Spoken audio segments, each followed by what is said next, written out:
This is Right On Radio, the voice of resistance and reconquest. Welcome to Right On Radio. My name is Daniel Friberg, and I will be your host tonight, together with my co-host, John Morgan. Hello, John. Hello. Very nice to be here, as always. And we're also, as usual, joined by Swedish political analyst and writer Jonas Dier. Welcome, Jonas. Thank you very much, Daniel. Thank you for having me. And the topic of today's program is the North American New Right. And joining us to discuss this topic, we have Greg Johnson. Greg Johnson has been active on the American right for nearly 2 decades.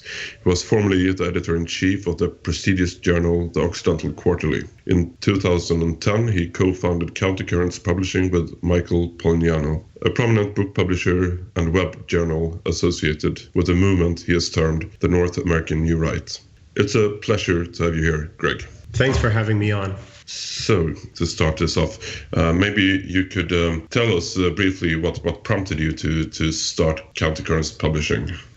Well, the purpose of Countercurrents was to create a web platform and a print publishing company that would get ideas out from the European New Right in an Anglophone context. And the main motive for this is just a motive that I've always followed ever since I was an undergraduate, which was I was always asking myself, what kind of literature would I like to have available to me when I was an undergraduate? And ever since I got my PhD and went out into the world of ideological work, I guess that's what we call what we're doing, metapolitics.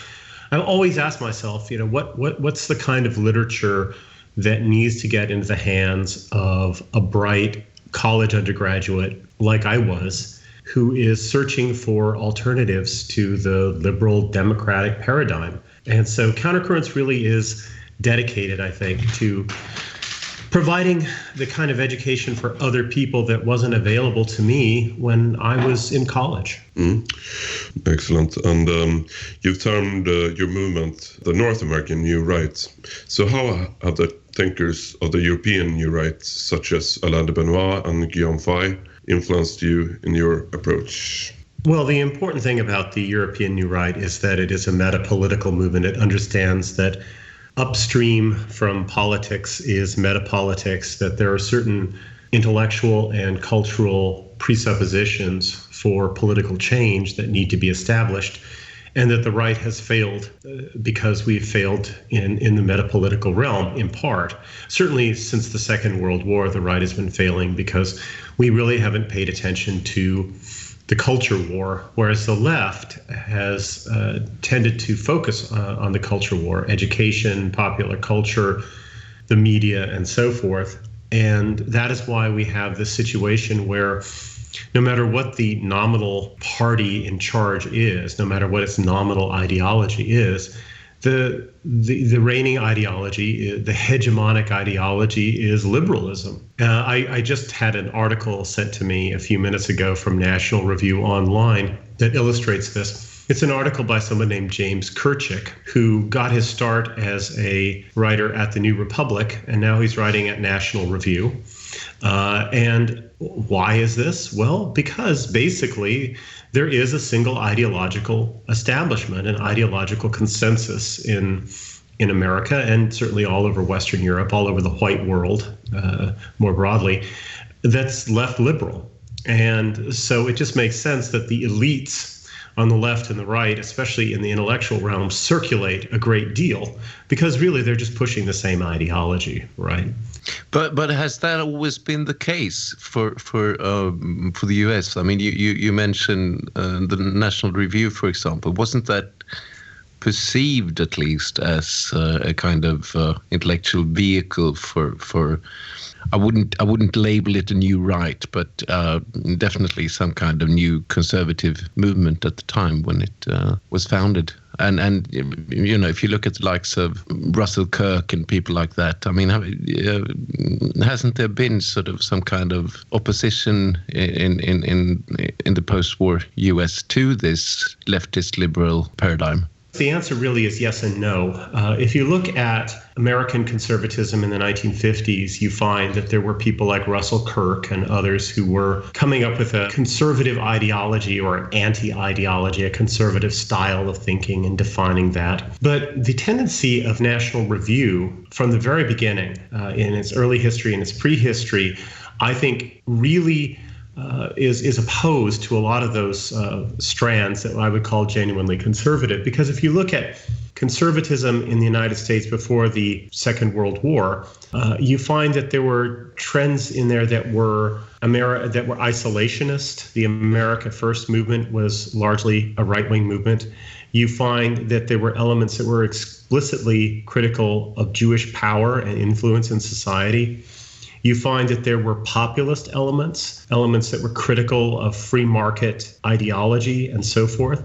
And when you look at National Review, many of its early funders and founders were ex-communists and Jews, specifically Jewish ex-communists.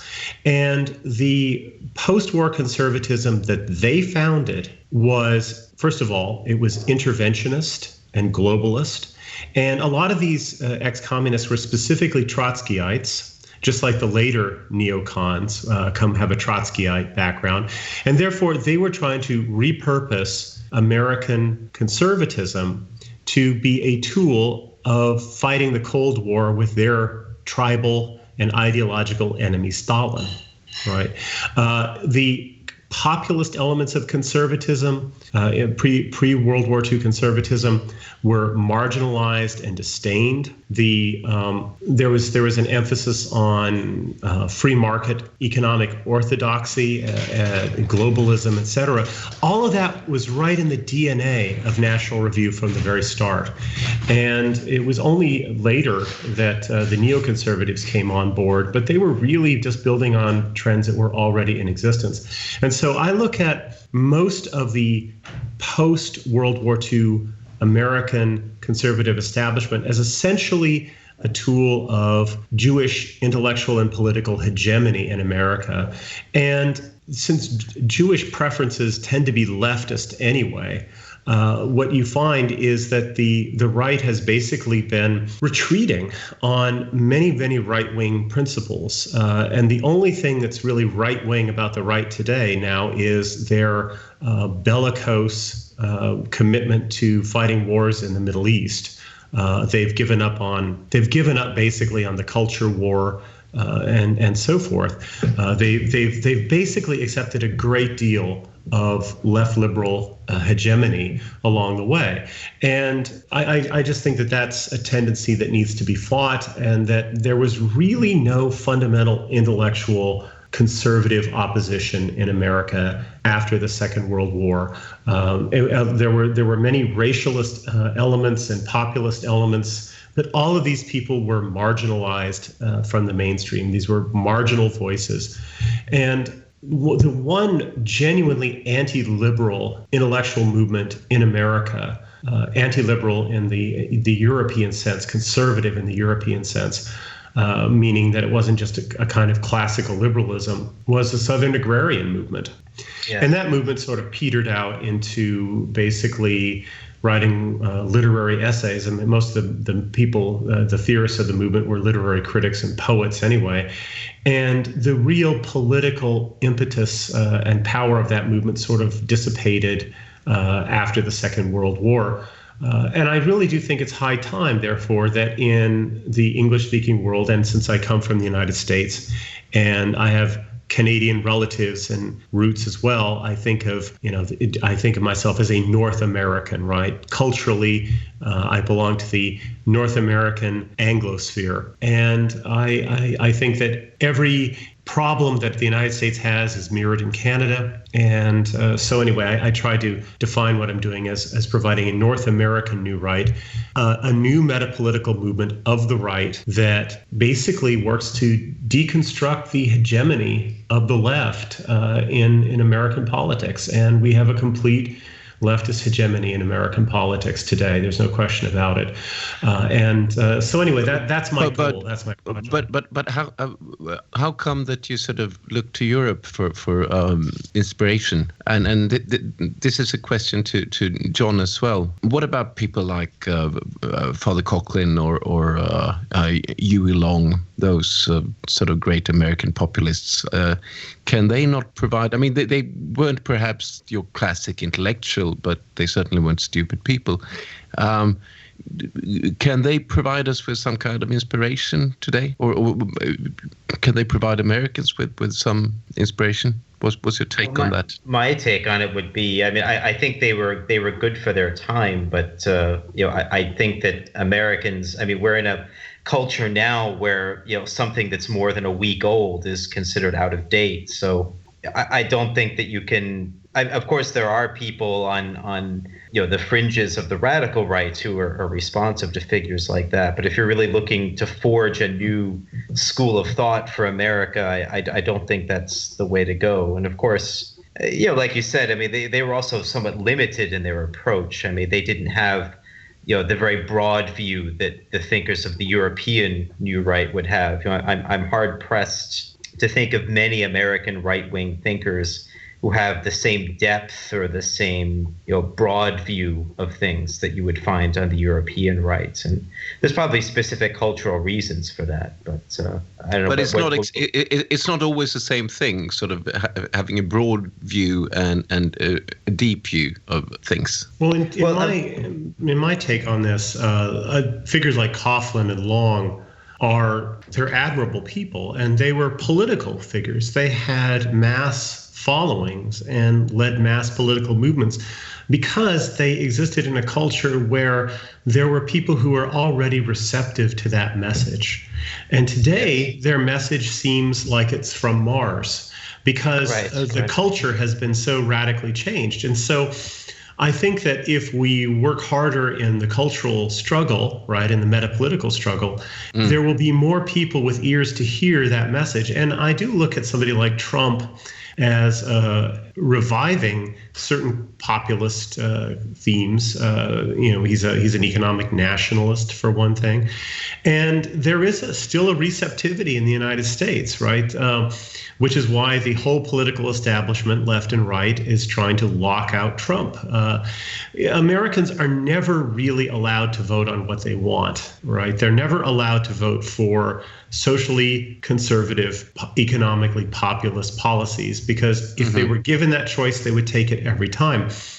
And so I do think that to some extent there still is a receptivity to these ideas, but in the broader in the broad electorate, there's receptivity to these ideas. They make sense, but in the educated levels of society, in the professional classes, in the universities, in the media, and so forth, there is a complete lockout of these ideas. And that is the hegemony that we need to fight. We need to fight that and break that down to basically create a free space for the kinds of ideas that we want to see circulate and become politically effective. And that's really the metapolitical task. So again, Huey Long, Charles Coughlin, totally admirable figures, but they were presupposing a healthier culture, and they were presupposing a less hegemonically leftist intellectual culture, less hegemonically leftist media, and so forth, than we have to deal with today. And so we're trying to deal with those conditions that will make the next Huey Long, and let's hope he's not gunned down, by some neurotic Jew again, or the next Charles Coughlin possible. And maybe they'll win rather than be silenced one way or the other, which both Long and Coughlin were. Yeah, no, I can only say amen to that. I mean, I agree completely. And speaking of globalism and economic nationalism, I take it you're not an advocate for free trade, Greg, which I'm not either.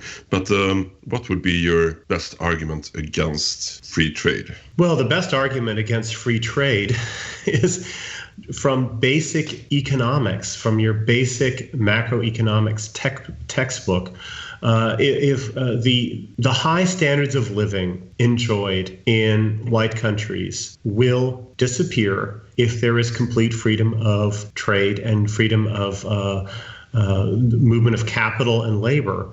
Why? Well, because basic economics predicts that across a marketplace, there will be an equilibrium that will be reached.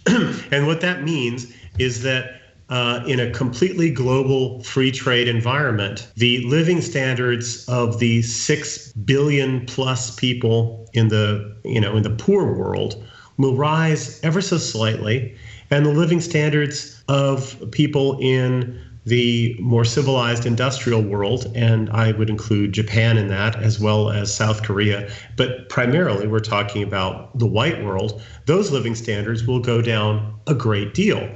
And so free trade basically will mean the pauperization of whites. It will be the loss of all the rises in living standards that have come about over the last couple of hundred years through industrialization, but also through the labor movement, through social democracy, and other movements which have forced capital to share more of the gains due to basically industrialization with the working class. All of that is going to be lost. It is radically regressive from the point of view of both, really radically regressive from the point of view of working class interests. And yet, of course, the labor unions and the leftist parties have been completely bought out by globalists. I think it is lost already, Greg. I mean, that's the horrible thing. I mean, I saw BBC this morning, and they're now closing down the last sort of steel mills in the UK, or not the last, but almost. They're getting rid of more and more of the industry, and we've seen this going on all over Europe for decades now, and the US as well. And of course, what's really going on is that it is not actually a global free market. What's going on is we are losing industries to subsidized and protected industries in countries like China. And of course, this happened with the Japanese too, because they aren't beholden to free market ideology. They have national goals that trump every private interest when it comes to the organization of trade and economics. And so they are primarily concerned with building up strong industrial nations. Once their living standards rise, they're not rushing to pauperize themselves by having free trade with Indonesia or some other place that's even poorer, or China.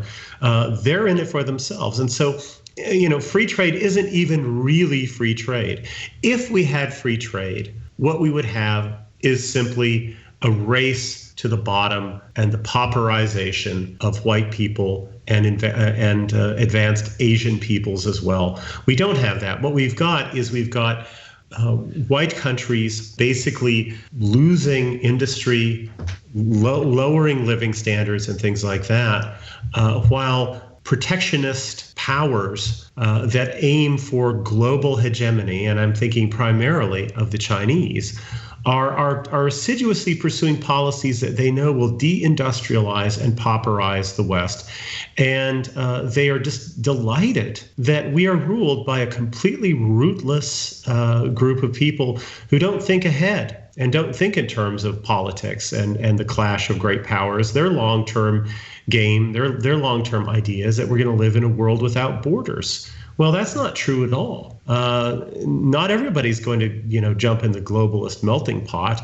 And what's going to happen is simply the Western societies are going to become hollowed out and brittle and broken.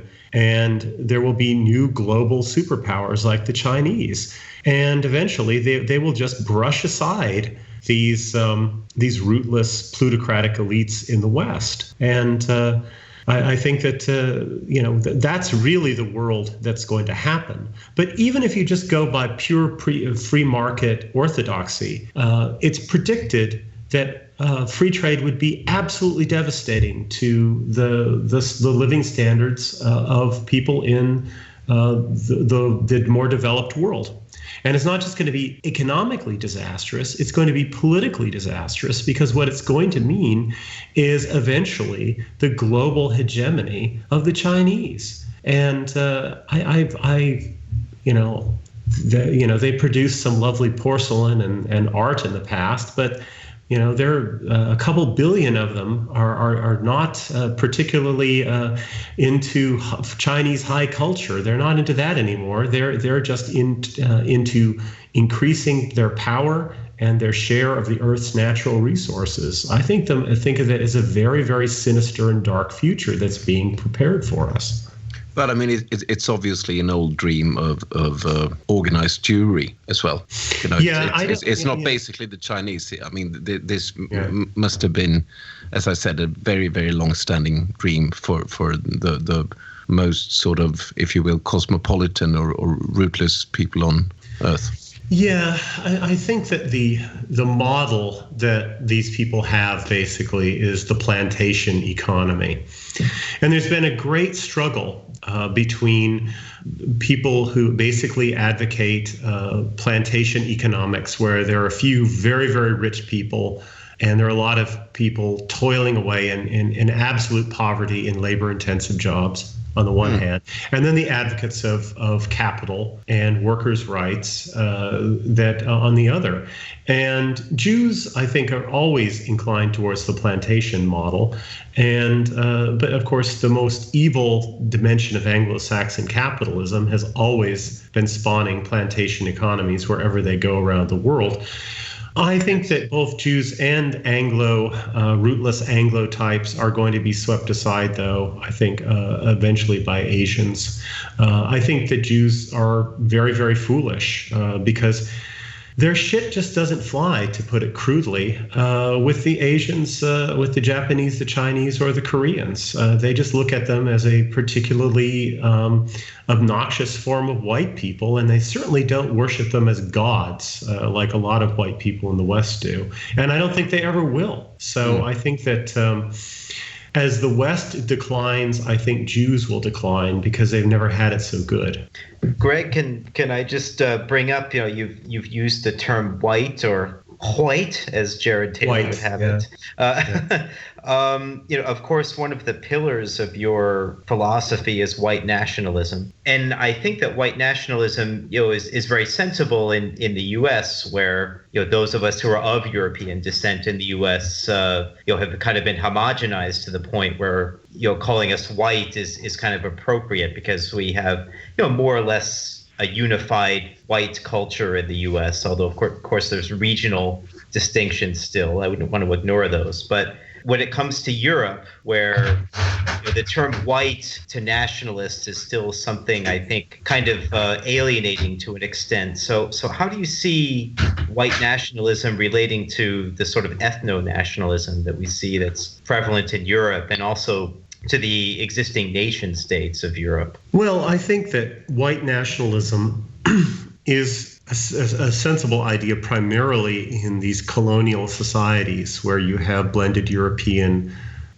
ethnic groups like the United States or the other Anglo-colonial countries, or to some extent also in the Southern Cone in South America, in places like Uruguay and Chile and Argentina, where you have people who are more Southern European in their roots, but they're still sort of a blended Southern European humanity now.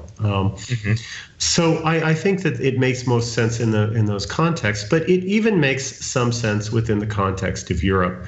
Yes, Europe does have more compact, vital national identities, and that's a good thing. And those should be held on to.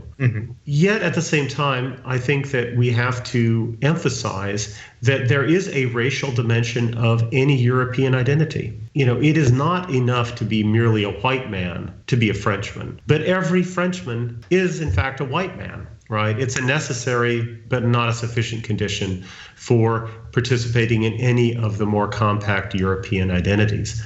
And I think that because whites are a race with common origins, a race that faces common enemies and common challenges, and a race that will increasingly have a common destiny on this, like it or not, very globalized planet, that it just makes sense for Europeans to give a certain edge to a certain realm of concern, not just to their own ethnic identities or their families and so forth, but also to their greater European heritage. And there's no contradiction there. There's no necessary contradiction there.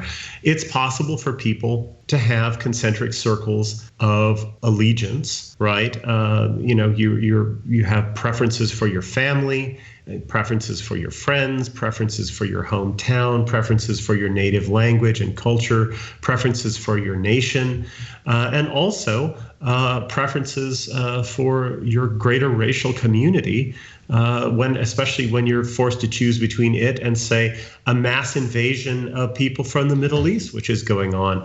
The Muslims who are flooding into Europe now, the blacks who are flooding into Europe, they don't see Frenchmen and Swedes. They just see infidels and people that they want to subjugate and to parasitize. And I think that in a way, when you're under attack, the enemy always does sort of set the terms of the struggle. And our enemies, both the sort of teeming masses of non-whites from below, but also our enemies from above, I think Jewish elites and the left choose to attack us as white people, right? They see us not as French or Swedish or Hungarian, but just as white people, as interchangeably white.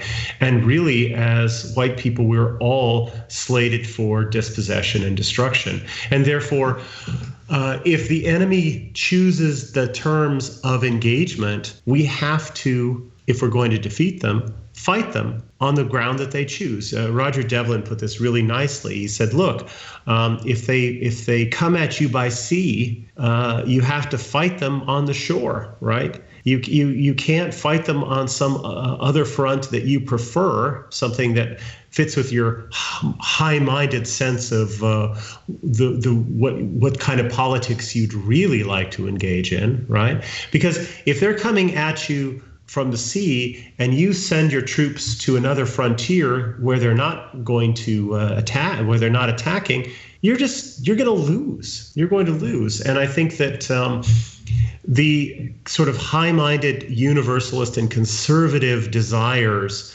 that you hear not to engage in racial identity politics is really a self-defeating attitude, because they're really basically signaling that they are not going to fight the great battle of our time. And the great battle of our time is about identity. It's about race. And that is going to determine the future of life on this planet, and whether or not in 200 years there's going to be white people on this planet. Yeah, no, and I think, I mean, I agree with the sort of concept of white nationalism as such.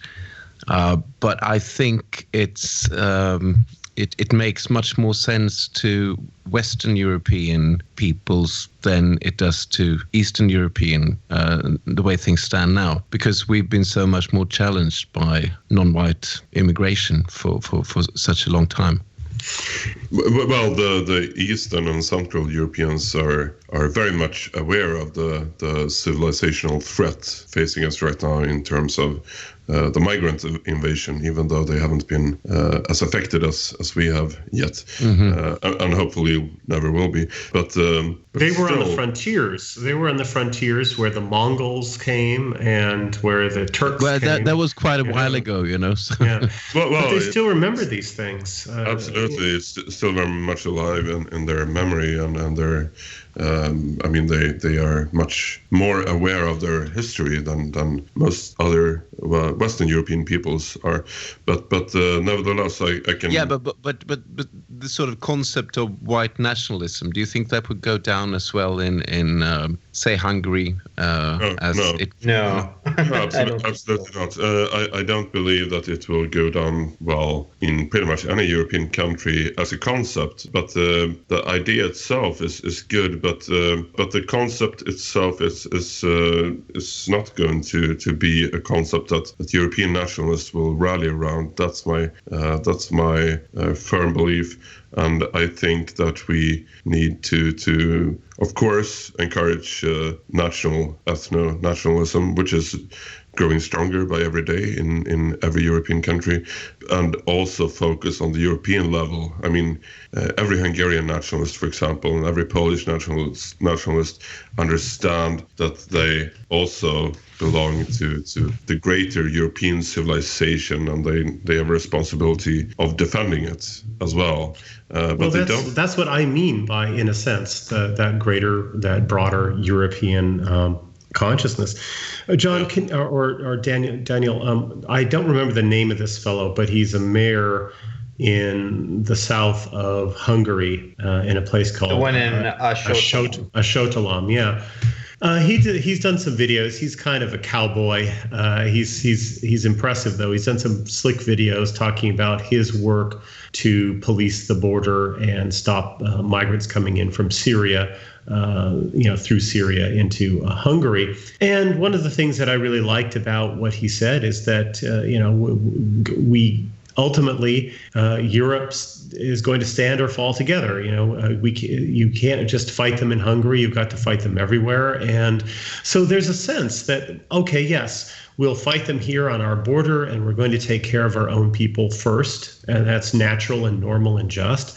But there's a sense that we're in this together, and that if all of Europe goes to hell, Hungary isn't going to be able to maintain itself as an island forever. And I know this fellow was in Poland, in Warsaw, on the 11th of November last year, and significant numbers of Poles came to the speech that Orban gave just recently for their National Day in Hungary. I really do think that there is that greater European consciousness as overlaid on top of more particular nationalisms. And it seems to me that the further to the right, if you will, the more ethno-nationalist people are, let's say that, the more ethno-nationalist people are in Europe, at least the ones that I know, they're also most aware of this greater European commonality of origins, of enemies, and of a destiny. And so I think it's just a false alternative that's often posed between ethno-nationalism and a greater consciousness. Ethno-nationalists tend not to be petty nationalists, as they're often described. There still is that element. I mean, I certainly, people who we tend to associate with have this broader vision, but I mean, certainly if you look around, there's no shortage of people who still cling to these sort of petty historical conflicts between European nations. That, I mean, the situation between Romania and Hungary is an example. I mean, there's so much animosity, in some circles between those two, which is really kind of ridiculous when you think about it. But of course, but we are seeing less and less of that. I mean, as our situation becomes more and more serious, I think that is a problem of the past, and of course we can always find these tendencies. The further down in the hierarchies you kind of move, I was thinking, rivalries, Romania, cities, and whatever. Romania charged some Jobbik activists just a few months ago with allegedly plotting terrorist attacks within Romania, which is Hungarian Jobbik activists in Romania. I mean, that was widely seen as an attempt to suppress Hungarian nationalism within Romania. So it's not entirely at the lower levels. I mean, it's still going on at the upper levels too. No, and it's not entirely a thing of the past either. I mean, you still have sort of problems getting German and Polish nationalists into the same room, But the problems are way it's smaller, lessening, in 10 years. Yeah, we were just in Berlin. And much to my delight, I was in a room with some MPD people and with some Polish nationalists. And it turns out that they have been cultivating contacts for some time now, and things are becoming more cordial. And yes, one of the Germans actually said to me that even 10 years ago, that meeting would have been impossible. Yeah. So I honestly do think that on the higher levels of the ethno-nationalist scenes in all these different European countries, more people are coming together. And what happens is that as you get down to the rank and file within these movements, you see more of these attitudes popping up. But honestly, I think it's more mainstream parties that are often capable of the more vulgar, petty nationalist appeals. Even left parties will sometimes do this if they can make some, electoral hay out of it.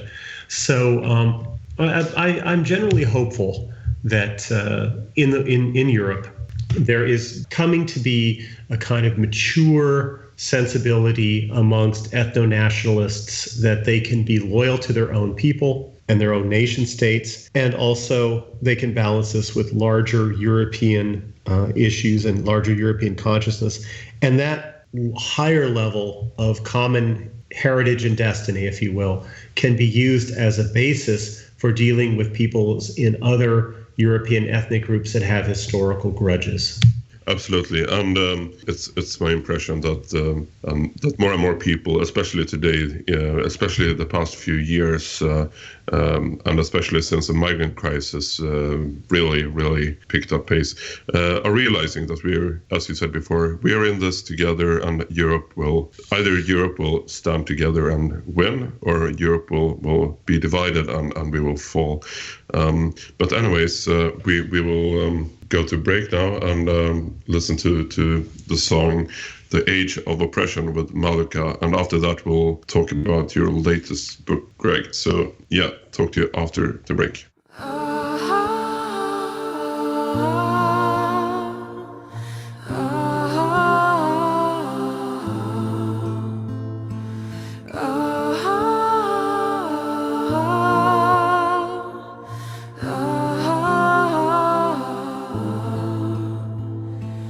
Drink to our youth, to the days come and gone, for the age of oppression is now nearly done. We'll drive out the empire from this land that we own. With our blood and our steel we will take back our home. Oh, hail to Ulfric, you are the High King. In your great honor we drink and we sing. We're the children of Skyrim and we fight all our lives.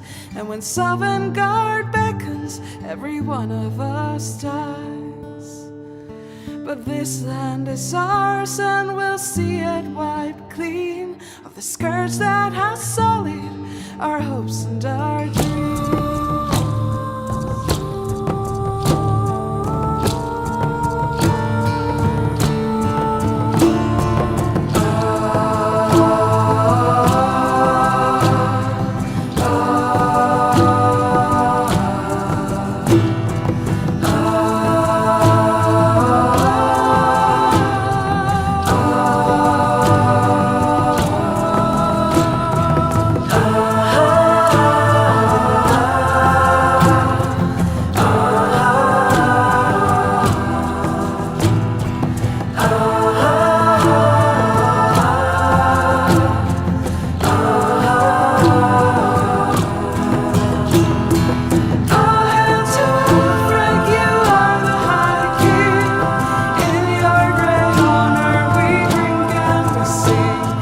Children of Skyrim and we fight all our lives. And when Sovngarde beckons, every one of us dies.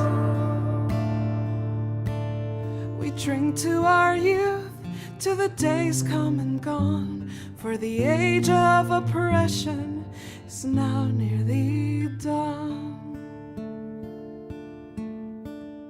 And there we're back from the music break. And during this final part of the podcast, we're going to talk about Greg Johnson's new book, Truth, Justice, and a Nice White Country. So, Greg, how did you come up with this title? Well, the title sort of riffs off a phrase that's associated with the comic book character Superman, who stands for truth, justice, and the American way. I think the American way needs to be set aside now because it's gone the wrong way, and I think it got off to the wrong start a long time ago. But I have this idea of the white republic or a nice white country.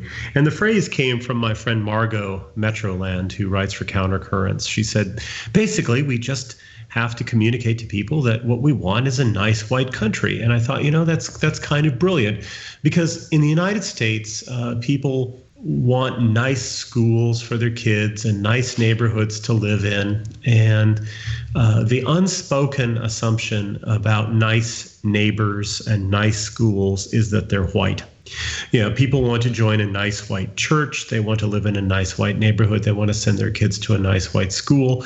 And even people who would deny that vociferously still behave in that way if you actually look at who they chose to associate with.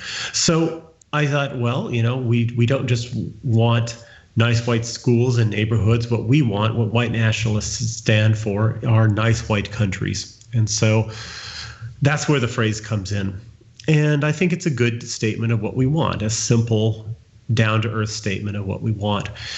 Beyond that, the truth and justice parts come in this way.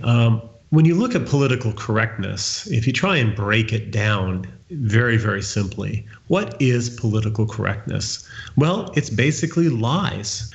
PC consists of lies. It consists of lies about all the things that stand in the way of the egalitarian idea. So they have to lie about race. They have to lie about the differences between the sexes. They have to lie about human inequality on all different dimensions, whether it's intelligence or enterprise or mental health or whatever, right? So PC basically boils down to lying.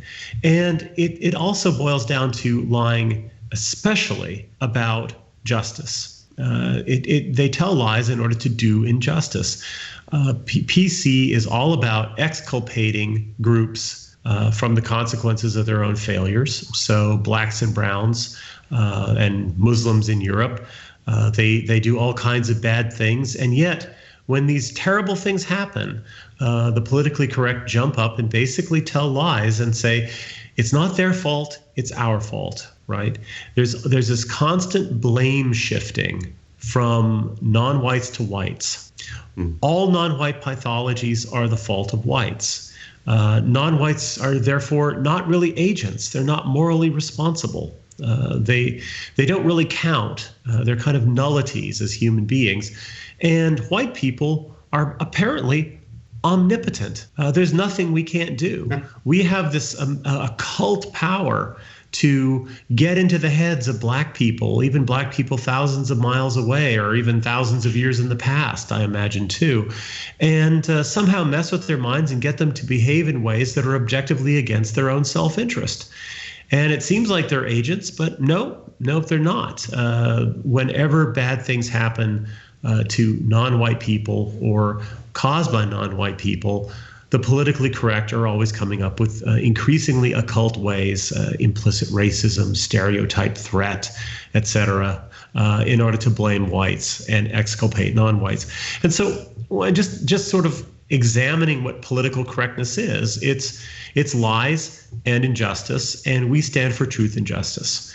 And I also talk about justice because it occurs to me that a lot of people on the right want to defend concepts like hierarchy, right? And of course, if there is inequality, there is hierarchy. And yet at the same time, I don't think that's really the best way to go about it. I think that the only inequalities that we should be concerned with defending are the ones that are just and natural. not just inequality as such or hierarchy as such, but just hierarchies and just inequalities. And so I think the primary thing that we should focus on is the defense of justice. And as Aristotle says, justice requires that you treat unequal people unequally, as well as equal people equally. And so anyway, that's really the basis for why I decided to focus on those concepts. We want a society where we get to tell the truth about natural human differences and do justice to natural human differences.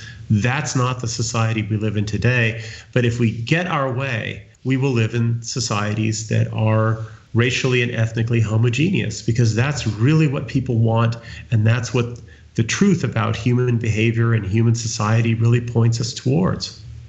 You just said a lot, Greg, and I there's a lot to agree with, but I would say I definitely agree with you about hierarchy, because I think some people tend to be a bit confused on that issue on the right, where they think that hierarchy is just a concept that should be defended in itself without taking into consideration the fact that the hierarchies of today are completely screwed up. And of course, the elite, most of the elites that we have today are the ones destroying us. That's not a hierarchy that we should be standing up for and defending. Right. A lot of people can rightly ask, well, what's in your hierarchy for me, or what's in your inequality for me?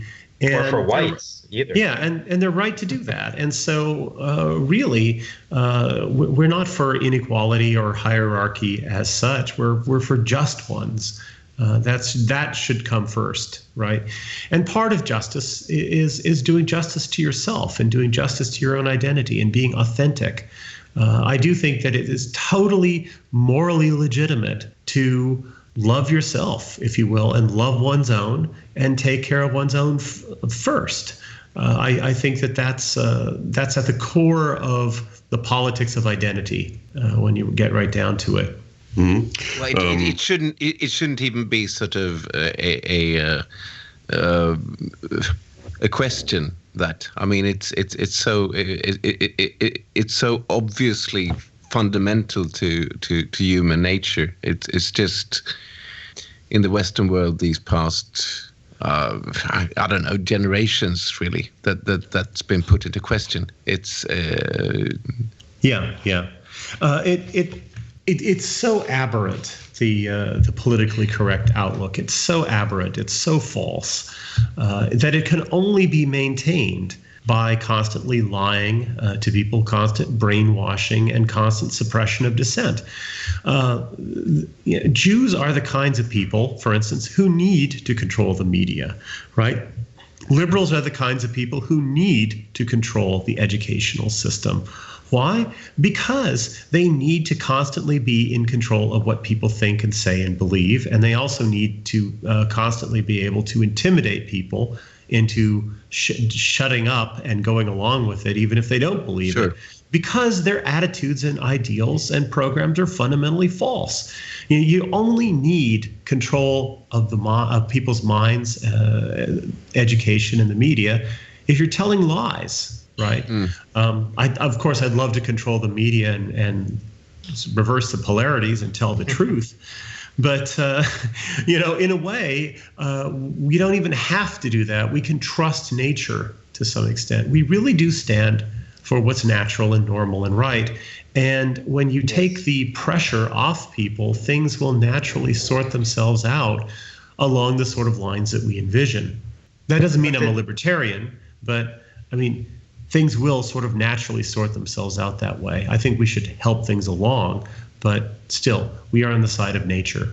Mm-hmm. When you were talking about white people being inherently omnipotent and responsible for everything, I remember once, Daniel, years ago, you telling me about, I can't remember if it was a Swedish politician or a media figure who was asked why Sweden has a responsibility to immigrants, considering that Sweden never had colonialism and hasn't even been in a war in 200 years directly. And you said that the answer was that, well, Sweden's still a part of Western civilization, and Western civilization is responsible for everything that's wrong. So Sweden still has this responsibility to expiate its guilt. Do you remember what we were talking about?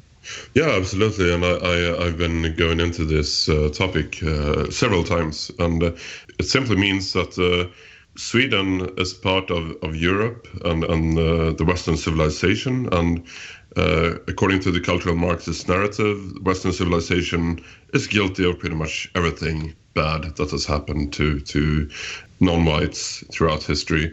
And therefore, even though Sweden as a nation were not directly involved in any of these so-called atrocities, it doesn't matter because we're still part of Europe, we're still part of the Western civilization, and therefore we have a moral obligation, and we have to take our share of the guilt of this, and therefore we have to flood our country with migrants from the third world to kind of make up for this. It was actually more detailed than that, Daniel. Even in the mid '90s, there came out directives from the World Jewish Congress and other bodies of organized international Jewry, saying that Sweden was actually indirectly responsible for the Holocaust because we didn't do anything. Yeah, we kept silent about it, and it is preposterous. But I mean, this is what they used as an argument. I mean, because we didn't stop it, because Swedes are, as Greg said about white people in general, we are omnipotent, and we could have easily stopped it.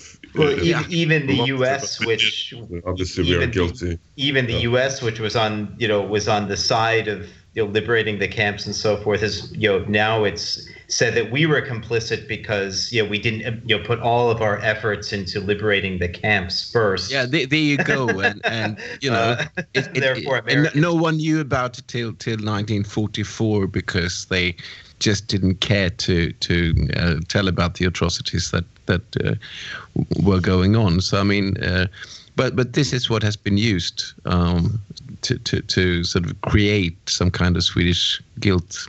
Yeah, the white guilt phenomenon, which is prevalent throughout all of Western Europe and the West in general. But anyways, let's not get away too far from the subject with this, which is Greg's new excellent book, which, by the way, is a book I would highly recommend. I especially like the nice and logical structure of it, and I think my favorite part is the section called Vanguard Strategies, and especially chapter 34, Vanguardism, Vanguardism, and Mainstreaming, is one of my favorite chapters. So, Greg, would you like to tell our listeners a little bit more about that particular chapter?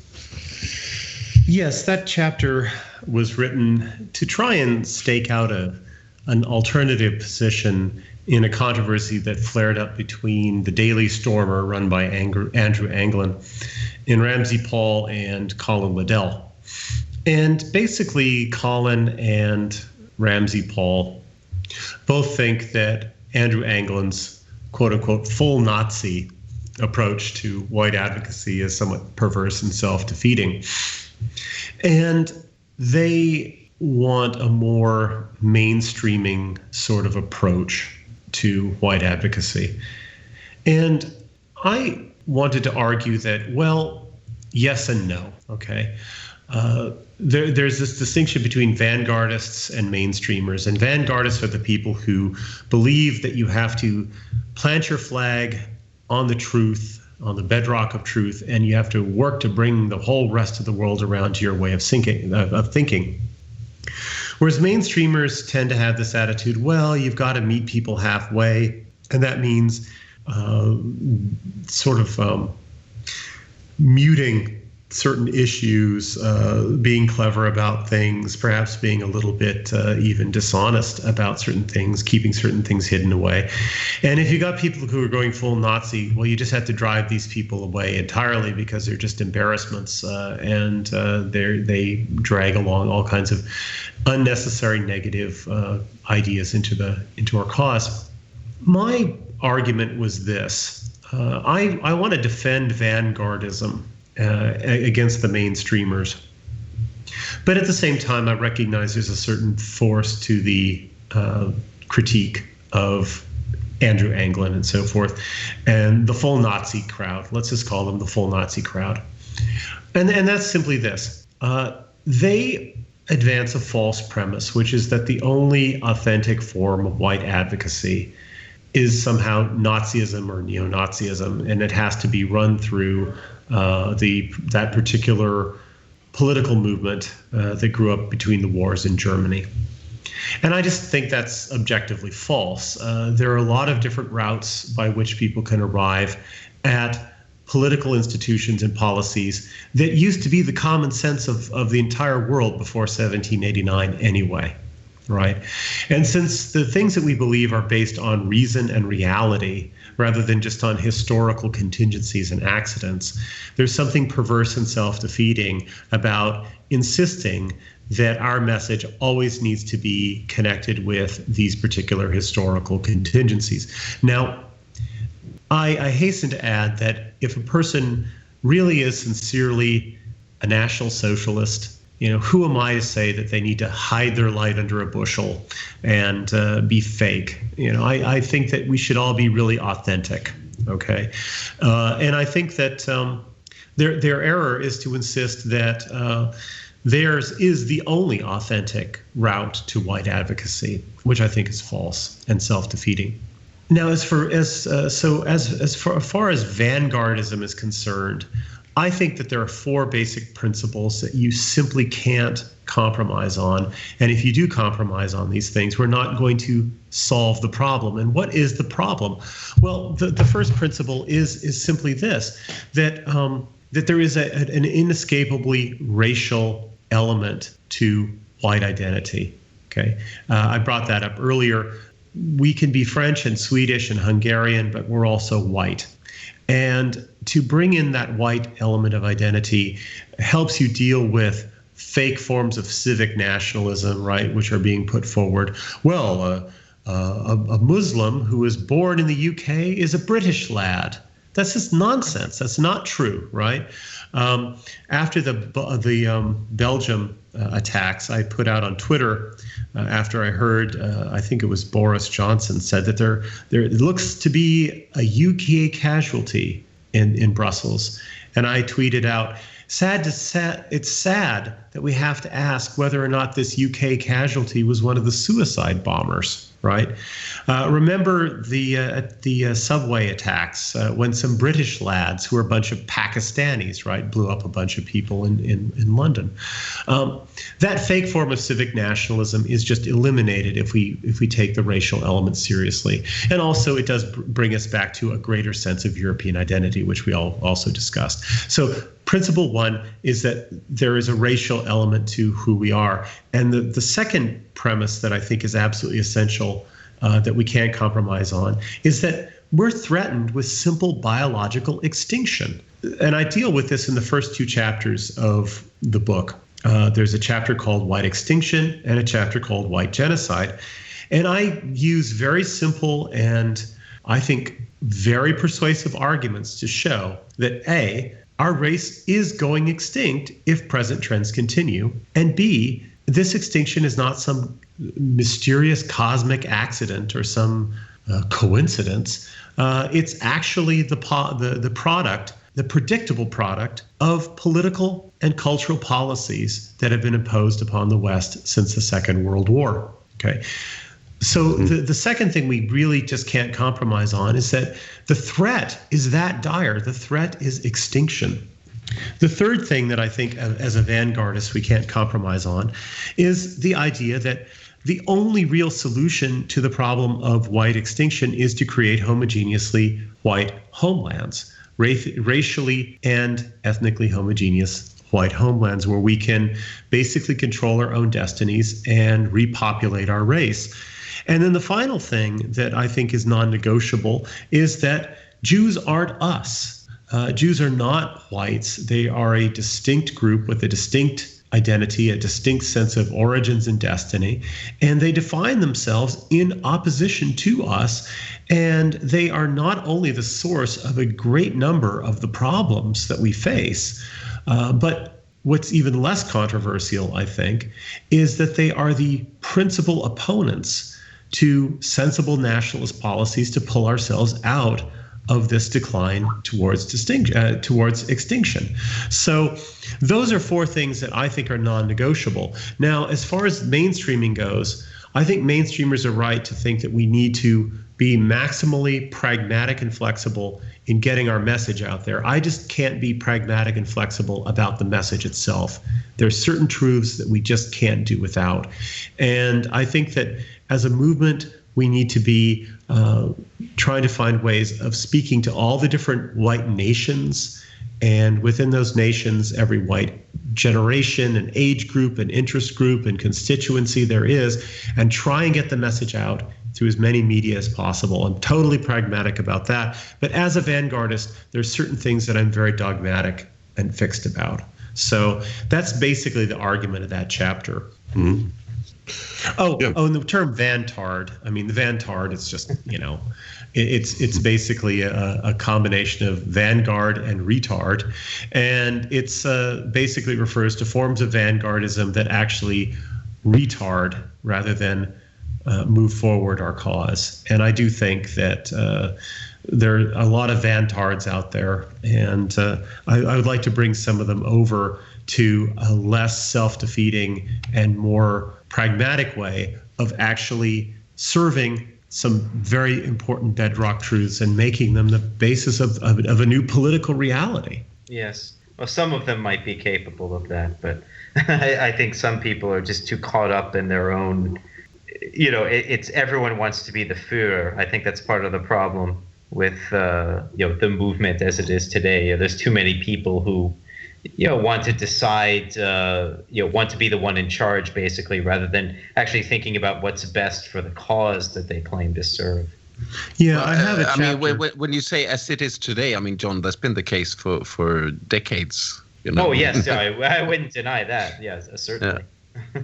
Yeah, there's a chapter called "The Smartest Guy in the Room" in the book, in the same section on vanguardism and vanguard strategies, where I talk about that problem and others' problems. And one of the things that I say is that we need to constantly work to create a movement that can surpass itself, meaning that it can get better. When you found an institution, you have to count that institution as ill-founded if it can't exceed you, if it can't outgrow you, if it depends on you, right? If it can never get beyond the narrow interests, the narrow boundaries of your own interests and your own skills, right?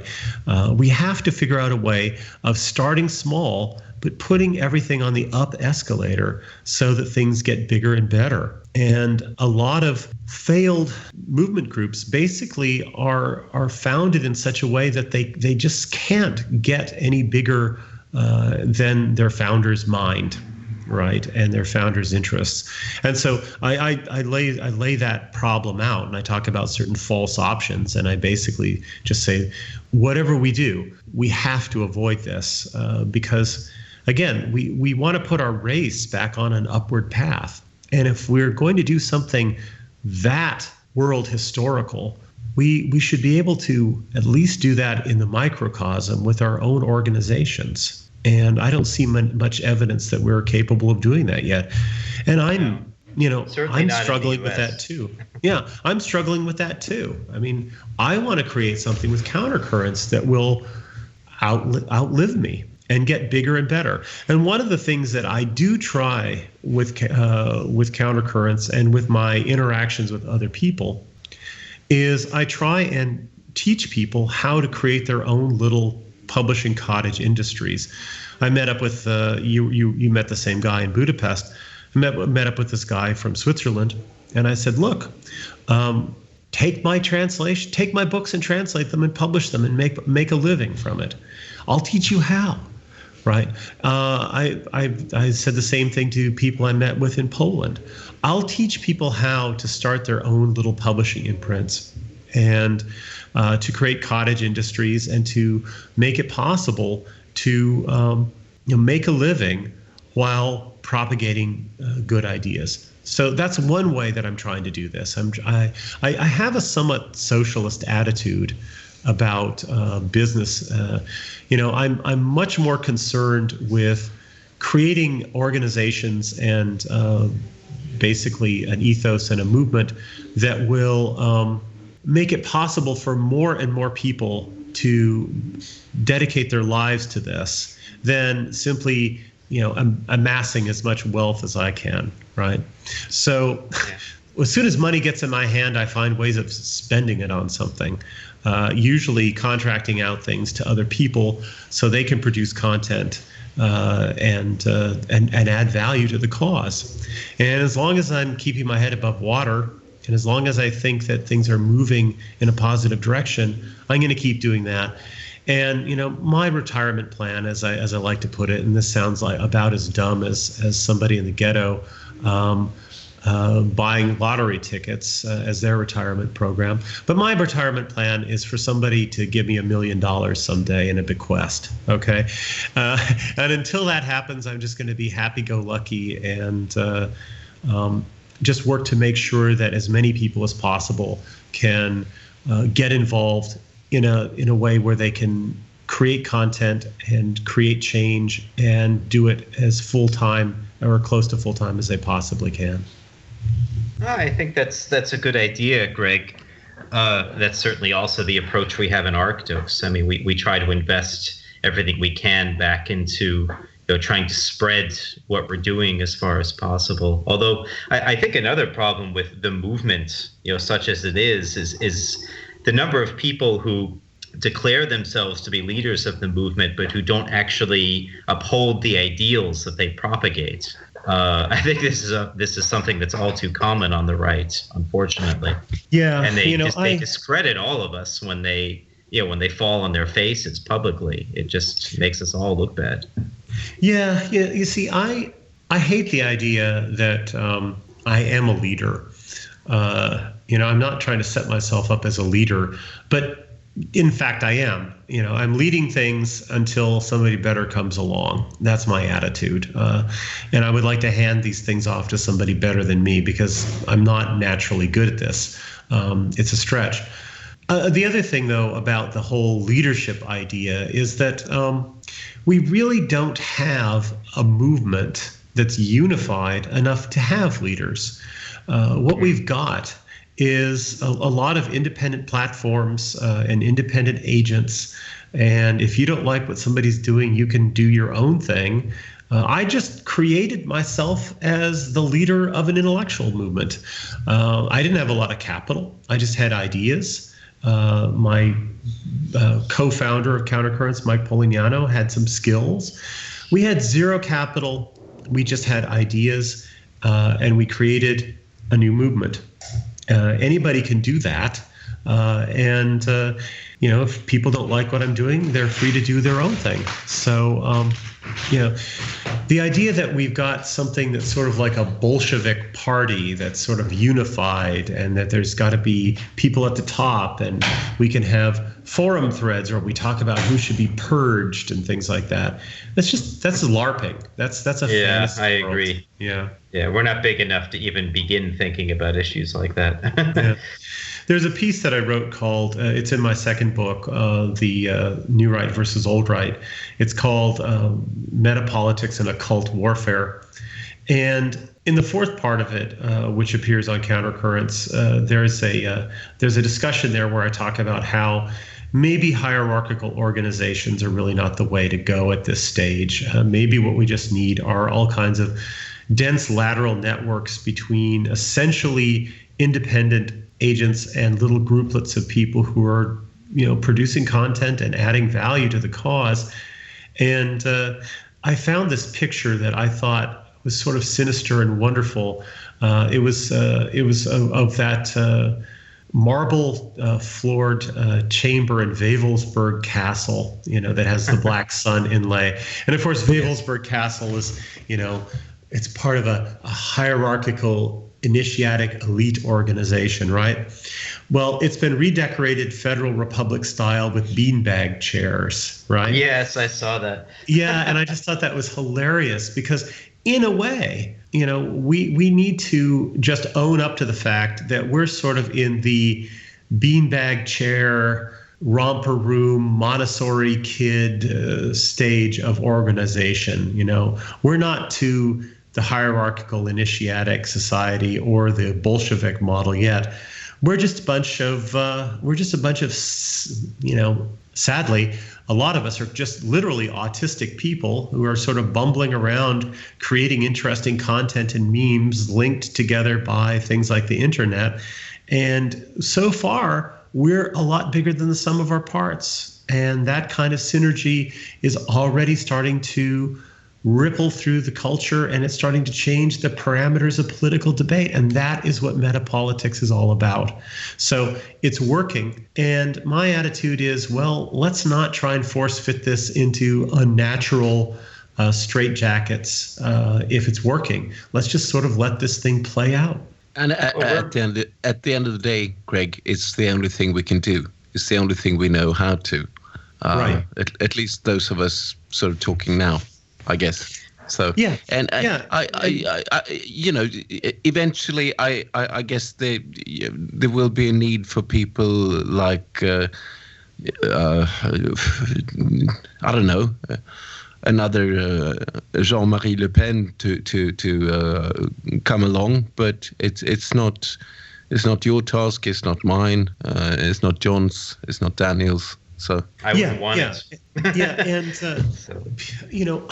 the Occupy Wall Street socialist crowd like to complain about the 1%, and I certainly know that probably 99% of the 1% ill deserve their wealth and power. But there is a certain truth here that the free market libertarians will try and trot out to justify, I think, speciously the existing society. And that is, it's only about 1% of people who can actually found and run a business. It is very, very difficult. And it has been like breaking and resetting bones for me. It is very difficult. It's just not natural. And yet Countercurrents is coming up on its 6th year, and Arctos is at its 6th year as well. So it's just really, really hard to do. They're just natural talents, right, that you have to have, and it doesn't go with the grain of my nature. And that's true of political organizers and leaders too. You either have those natural talents or you don't. And if you don't have it, there's no point in making a fool out of yourself and making yourself miserable trying to fake it. Those people will come along. They're born in every generation. They're uniquely gifted with people skills and charisma and vision. The task that we have today is to become worthy of people like that, to get a hold of people like that and shape them when they're young, and so that they can come along and actually put these things into practice. The last piece in my book is a little thing. It originally grew out of a fundraising appeal I wrote a couple years ago. I wrote it in a white heat and then forgot about it for a year until somebody said, "You really should use that fundraiser you wrote last year." And I said, "What?" And so they sent me a link to it. It's called In My Grandiose Moments. And basically what we need to do is we need to entertain the grandiose idea that we are world historical individuals, right? That we are changing the course of history, and that we are contributing ideas and organizations and community building and networking that will change the course of history. But there needs to be somebody who, other kinds of people who will come along and make that a political reality. And there's I just want to read this, and this will be a good way of wrapping up the interview. Sometimes I complain about bad people and stuff like that I encounter in the movement. There are a lot of negative people. There are a lot of people whose only contribution is to offer criticism or suggestions of things that you can do, right, for them. Yeah, they don't offer anything positive. No positive negativity. Yeah. And so I'll just read these two paragraphs. There have been times when I wish that I had never gotten involved in white nationalism. I tend to focus on the negative and forget about the positive. Sometimes I brood over the fact that the craziest, crookedest, most loathsome people I've ever encountered have been white nationalists, forgetting the fact that the finest people I know are white nationalists as well. My complaining finally angered a good friend, a secret agent who does as much as he can for the cause. He told me that I lead an enviable life, that I work full-time for the most important cause in the cosmos, that I can speak the truth as I see it for the rest of my days. Then he reminded me of the basic premise of Buffy the Vampire Slayer, which is a TV show from the 90s, right? Buffy has superpowers and is part of a secret initiatic society doing battle with the forces of evil. Night after night, she is literally saving the world, and yet all she wants is to be an ordinary high school cheerleader. Well, when you put it that way, I choose to fight evil and save the world. Allow yourself a grandiose moment and then choose to join us. So that's how I end the book. And, I do think that we are, if we're right, working to save the world. And yet, all too often, we wish we were just ordinary high school cheerleaders or the equivalent, right? Oh, if only I could get a job with really good benefits, that kind of thing. And it's like we have to resist that temptation, right? We have to stop acting. We have to stop dreaming about being ordinary and embrace the fact that we're involved in changing the world. Yeah, I think that's true. I would say the one thing that we have going, well, the main thing, not the only thing that we have going for us is the fact that, we are the true dissenters now. We're really the only ones who are outside of the liberal paradigm. The left, even the radical left, they've already run their course. They don't have anything else to offer, and people are getting sick of it. So we're really the only ones offering a genuine alternative, and I think more and more people are picking up on that. Yeah. I agree. I know we had this debate in Stockholm about a year ago, Greg, about Christianity and etc. But I do have to say that when you talk about that, I have to tap into it. I do think that Jesus Christ must have, the human side of him must have, felt tempted to say that, why am I not a normal person? Why can I not become a normal person? The most touching thing for me in the story of the Passion is where he says something about, remove this cup, right, from me. I can't remember the exact. That's basically him thinking, why can't I be an ordinary carpenter instead of all this? Yeah. Why do I have to do this? I think it is genuinely moving, and it's obviously based on something real, right? So Well, guys. On that note, we've gone a bit long. So, but at the end, Greg, we always give our guests an opportunity to promote anything that's coming up that you want people to know about. Of course, we'll have a link to Countercurrents in the notes for. I can't believe there are many people who don't know about it, but if so, we'll have that. But is there anything else you want people to know about, either upcoming publications or plans you have or appearances? Well, Countercurrents is approaching our 6th anniversary. I encourage you to go to www.counter-currents.com and check us out if you don't already check us out regularly.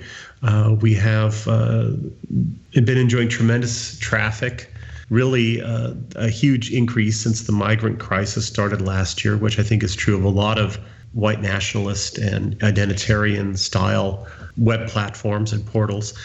And my latest book is Truth, Justice, and a Nice White Country. If you want to order it, I'll sign. If you order it directly from Countercurrents, I'll sign it for you if you just give me a little note to that effect that you want that. I am currently traveling, but I'll be back in the U.S. on the 5th of April, and I can start sending out copies, I guess, April 6th. That's about it, really. There's a whole raft of books that are coming out. We have books in the works by Anthony Ludovici, his long-awaited unpublished autobiography, Confessions of an Anti-Feminist. We've got a volume, The Importance of James Bond, coming out by Jeff Costello. Gregory Hood's first book, Waking Up from the American Dream, is coming out soon. We have titles by Savitri Devi, Maurice Bardèche, Francis Parker Yockey, San Lu, and the list goes on. So there's a lot. You have some more Bowden as well, don't you? Yeah, we've got some more Jonathan Bowden projects in the works. So there's a tremendous amount of good material coming out from Countercurrents. So just make us your homepage or put us in your bookmarks and visit us every day. We have new material up 5 days a week. We have comments going on all the time. And if you come back on the weekend, well, go through our archives. We've got 5,000 or so pieces in Countercurrents now, going all the way back nearly 6 years. So I want to thank you for the opportunity to address the Right On audience, which I think is a really important new podcast and new web platform, new webzine. And, I hope this is just the first of many. Oh, you're welcome, Greg. And yeah, I'm sure we'll have you back on at some point. But thanks a lot for a great podcast. And thanks to those of you listening at home as well. And we'll see you next time. Bye-bye.